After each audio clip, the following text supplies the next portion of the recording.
On ABC Radio Brisbane, this is Emma Griffiths. It stood on the corner of Wickham and Brunswick Streets in Fortitude Valley for longer than you've been alive. And now, for the first time in 33 years, the building is back on the market. The only catch is, well, for you, one, the price, and two, the building is heritage listed. It's lived a number of lives in the past 110 years.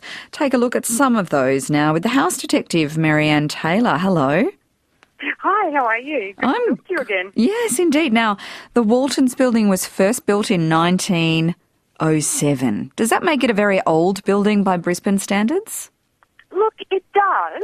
There's certainly some earlier examples of retail buildings in Brisbane, but it's definitely quite a young'un, an old one.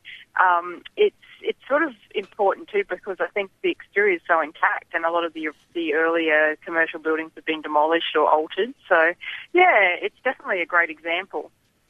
When it was first opened as a department store, would it have been one of the biggest or the biggest in Brisbane? Definitely one of the biggest. So there was 3 massive department stores in the valley. That was McWhirter's, which is on the opposite corner, TC Byrne, and it actually was opened as Overell's originally, and it was, they were 3 of the biggest, and there was a lot of competition between them as well. So you saw them each trying to outcompete for customers, and, you know, they'd have these amazing window displays to try and entice people in, and they'd have these amazing sales and things like that. So there was a lot of competition, and it was really, you know, a big event to go into these places as well and shop for the day. People would get all dressed up and they'd get the tram or the train in, and, you know, you'd go to all the different department stores in the area, and you'd have lunch in one of the cafeterias in one of the stores, which I know a lot of people hold fond memories of doing that, actually. Well, it's sort of like having, you know, a cup of tea at the David Jones Cafe or something. Was that what it was like? That's right.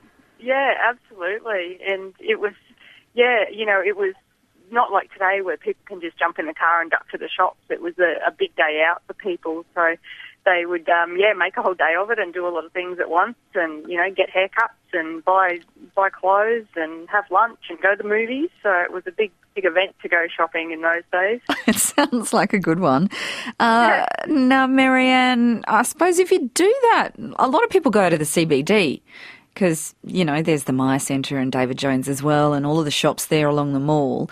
But was Fortitude Valley then like the retail hub?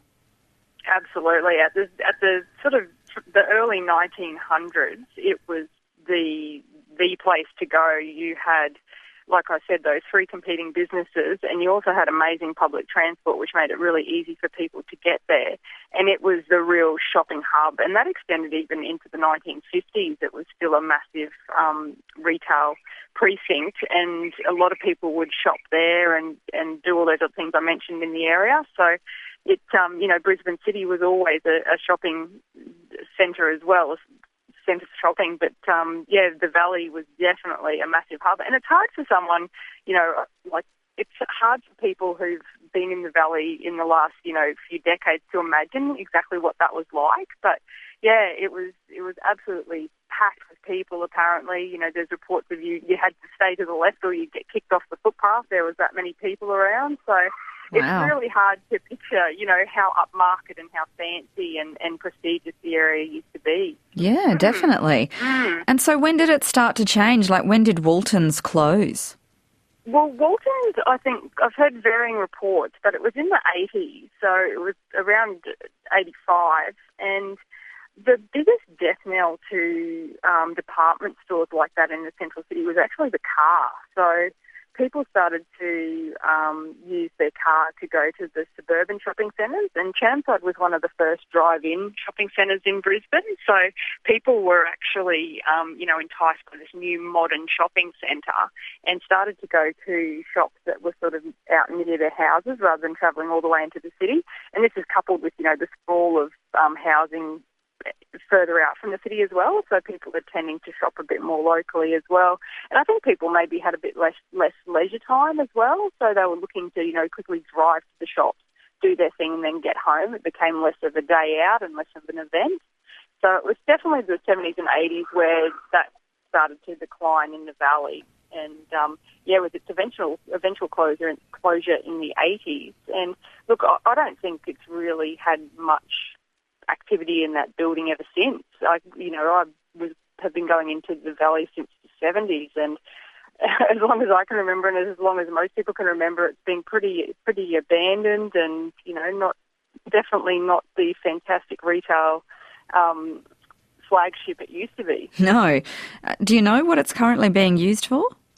As far as I know, the majority of it is empty upstairs in the building. So you've got your two buildings. You've got the two-storey one, which is on Brunswick Street, which is between the Westpac Bank and the entry to the railway station. And then you've got the beautiful exposed red brick building, which is 6 stories, and that's on Wickham Street.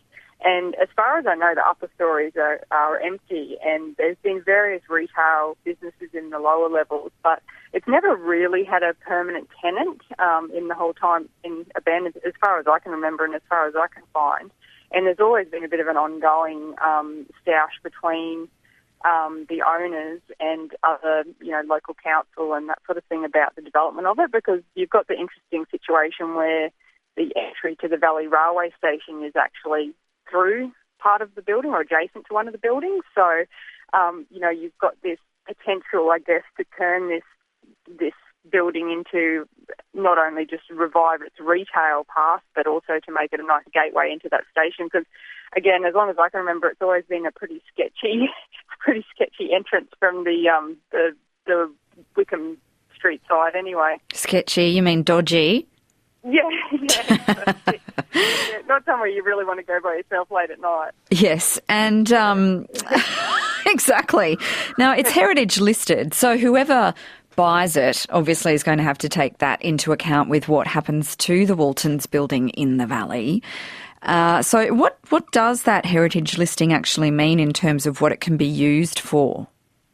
Well, it's on the Brisbane City Council Heritage Register, so there's 2 different listing types you can have. There's a state listing on the Queensland Heritage Register and the Brisbane City Council listing. So the listing actually covers the entire lot. So some people think that it might only cover the facade or part of the building, but it actually covers the whole lot, which in theory means that any kind of development within that boundary should be subject to the Brisbane City Council's heritage guidelines and a set of, it's part of the Brisbane City Plan, which states what you can and can't do to these buildings. But as we all know, there's a variety of outcomes, good and bad, that you can see on heritage-listed buildings. But in theory, they shouldn't be able to just gut the building and leave the facade, and that's certainly not a good heritage outcome when that happens. I mean, the interior of these buildings, if it's still intact, and I'm actually not sure how intact it is. If anyone wants to let me know, that'd be great.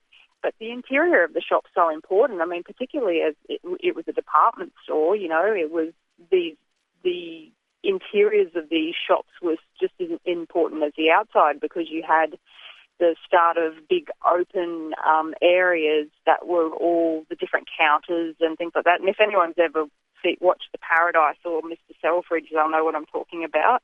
Or if you remember the stores as well, they had these amazing counter displays. And gosh, it'd almost be a miracle if they were actually, intact or anything. I don't hold much hope, but still, the form and the structure of the building's of interest as well. And the construction of the building is interesting as well. The brick building on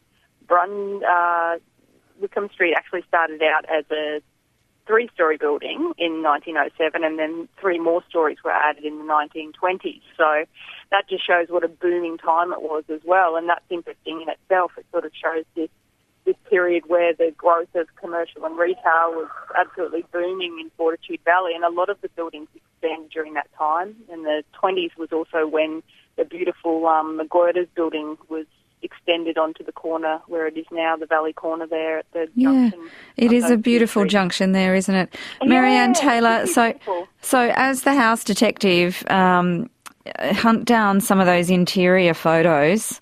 Absolutely. If anybody's got any, get in touch with the house detective, Marianne Taylor. I'd love to see some, and that would be good to use in any sort of informing any development decisions that are made as well on the site. Beautiful. Thanks very much for the chat this afternoon. No problem. It's my pleasure.